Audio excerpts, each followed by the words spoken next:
Hello students, आज हम बात करने वाले हैं ड्रोसोफिला यानी फ्रूट फ्लाई, जिसे हम फल मक्खी भी कहते हैं, उसके बारे में। तो ड्रोसोफिला जो है, इसे हम जानते हैं कि हम फल मक्खी के नाम से भी जानते हैं, क्योंकि ज़्यादातर जो फ्रूट्स की जो टोकरियाँ या फ्रूट्स जहाँ रखा होता है थोड़ा पुराना, उनके ऊपर मंडराती रहती है। और सबसे पहले साइंटिस्ट फैलन ने इसका जो डिस्क्रिप्शन था 1823 के अंदर दिया था। तो जो ड्रोसोफिला है वो फाइलम आर्थ्रोपोडा से बिलोंग करती है। क्लास है इंसेक्टा, क्योंकि एक इंसेक्ट है। ऑर्डर है इसका डाइप्टेरा, 2 पेयर ऑफ विंग्स प्रेजेंट होते हैं, 2 जोड़ी पंख पाए जाते हैं इनके अंदर। जीनस जो है वो इसका ड्रोसोफिला है, और जिस स्पीशीज़ की हम यहाँ बात करने वाले हैं वो है मेलानोगैस्टर। तो बेसिकली जो ड्रोसोफिला है उसका जो इस्तेमाल है, अगर हम साइंटिफिक पर्पस से देखें तो इसका इस्तेमाल मुख्य रूप से आनुवांशिक अध्ययनों में किया जाता है। अगर आपको याद हो तो अक्सर जो जेनेटिक्स की आपकी बुक्स रहती हैं उनके अंदर जो जेनेटिक्स के जीन्स के एग्जाम्पल्स दिए होते हैं, वहाँ पे अक्सर इस ड्रोसोफिला जीव का जो नाम है वो लिया जाता है, क्योंकि साइंस के जेनेटिक्स संबंधी जो प्रारंभिक एक्सपेरिमेंट्स किए गए थे, बल्कि आज भी इसको जो जेनेटिक्स संबंधित रिसर्च के अंदर एज एन मॉडल यूज़ किया जाता है। तो क्योंकि इसमें कई सारी प्रॉपर्टीज़ होती हैं, जैसे इसका लाइफ साइकिल छोटा होता है, इसमें प्रोजेनी का नंबर बहुत ज़्यादा होता है, इसको कल्चर करना बहुत आसान होता है, इसको कल्चर को मेंटेन करना आसान होता है, और इसके कैरेक्टर्स का जो अध्ययन करना होता है वो भी काफ़ी आसान होता है। तो इस चैप्टर के अंदर या इस लेक्चर के अंदर हम बात करेंगे ड्रोसोफिला की जो बॉडी स्ट्रक्चर है उसके बारे में, मेल और फीमेल के डिफरेंस के बारे में, और साथ ही इसके लाइफ साइकिल के बारे में। तो सबसे पहले हम बात करते हैं ड्रोसोफिला की स्ट्रक्चर के बारे में। ड्रोसोफिला जो होता है, इसकी स्ट्रक्चर अगर हम देखें तो आप ये कह सकते हो कि जो सिंपल हम घरेलू मक्खी देखते हैं, घर पे जो मक्खियाँ देखते हैं हम, लगभग वही स्ट्रक्चर रहती है इसकी। बस इसका साइज़ जो होता है वो घरेलू मक्खी से काफ़ी छोटा होता है। ये लगभग 2 मिलीमीटर लंबी होती है, और शरीर जो होता है वो हेड, थॉरेक्स और एब्डोमेन, जैसे आप यहाँ देख पा रहे हैं, ऊपर से यहाँ तक का जो ग्रीन पोर्शन तक का हिस्सा है वो है इसका हेड, पिंक कलर में के तक के पोर्शन जो है वो इसके थॉरेक्स यानी वक्ष वाले हिस्से में आता है, और लास्ट में आता है इसका एब्डोमेन, जिसे हम उदर भी कहते हैं। तो शरीर जो है स्पष्ट रूप से 3 भागों के अंदर बटा होता है। इसमें सेक्सेस सेपरेट होते हैं, यानी मेल फीमेल अलग होती है, और हम इजीली मेल और फीमेल को पहचान सकते हैं। अब सबसे पहले बात करते हैं हेड की। जो हेड होता है वो काफ़ी चौड़ा होता है, लंबाई कम है लेकिन चौड़ाई ज़्यादा है, और इसमें दोनों साइड पर कंपाउंड आइज़ जो हैं वो पाई जाती हैं। जो आप लाल कलर में देख पा रहे हैं ये कंपाउंड आइज़ है, और यहाँ 3 जो है ऊपर की ओर डॉर्सल सरफेस पर 3 सिंपल आइज़ भी प्रेजेंट होती हैं। इसके अलावा एंटीना पाए जाते हैं, पिच्छ की श्रृंग का बोलते हैं एंटीना, क्योंकि इनके ऊपर रोम जैसी स्ट्रक्चर प्रेजेंट होती है। जो माउथ होता है वो स्पंजी प्रकार का होता है, यानी स्पंज की तरह ही अपने जो लिक्विड फूड होता है उसको सोख सकती है। वक्ष जो है वो काफ़ी चौड़ा है, लंबाई थोड़ी सी चौड़ाई के मुकाबले ज़्यादा है, और इसके ऊपर स्पाइक्स या फिर शूक पाए जाते हैं। इसी के अलावा जो 2 जोड़ी जो विंग्स होते हैं या पंख होते हैं वो भी वक्ष वाले हिस्से से ही जुड़े होते हैं। इसके अलावा इसमें 3 जोड़ी टांगे पाई जाती हैं, जो वो भी वक्ष वाले हिस्से से ही जुड़ी होती हैं। हर एक टांग जो होती है उसके अंदर जो है टिपिकल ऑर्गन्स यानी टिपिकल सेगमेंट्स होते हैं, यानी कि कॉक्सा, ये जो हिस्सा होता है हम इसको कॉक्सा बोलते हैं। फिर ट्रोकेंटर, यहाँ पे एक ट्राइंगल शेप में ट्रोकेंटर होता है। फिर ये है फीमर, और टीबिया व 5 संधियुक्त टार्सर्स पाए जाते हैं इसके अंदर। तो इसके अंदर जो है वो संधियुक्त उपांग जो होते हैं, जो आर्थ्रोपोडा का बेसिक कैरेक्टर है, वो पाया जाता है। नर की अगर हम बात करें, नर की जो पहली टांग होती है उसके टार्सस वाले हिस्से पर एक सेक्स कॉम पाया जाता है। और इसके अलावा अभी हम कैरेक्टर्स में डिफरेंस करेंगे मेल फीमेल का, तब हम बात करेंगे।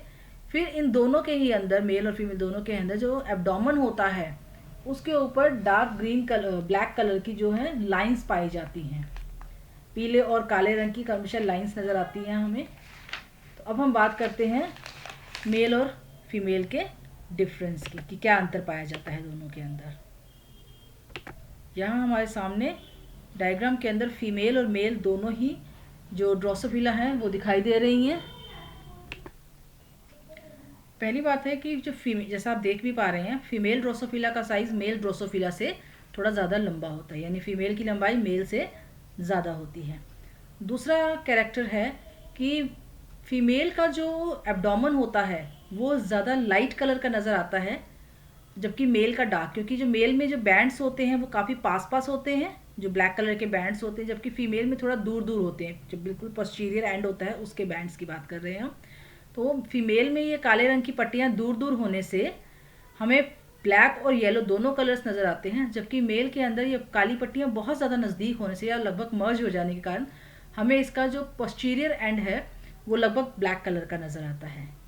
फिर मेल जो होता है वो पीछे से थोड़ा राउंडेड होता है, यानी उसके एब्डोमेन का जो टिप होता है वो थोड़ा सा राउंड शेप में होता है, जबकि फीमेल के अंदर ये काफ़ी नुकीला या फिर स्टिंग लाइक होता है, तीखा होता है ये किनारा जो होता है। अब नेक्स्ट हम बात करते हैं इसके और कैरेक्टर्स की।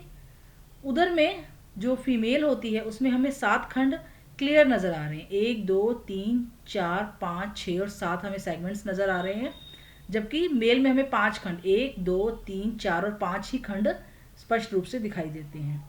फिर मेल के अंदर पहली जो टांग होती है उसके ऊपर एक स्ट्रक्चर पाई जाती है जिसको हम कहते हैं सेक्स कोम, जो फीमेल के अंदर नहीं पाई जाती है।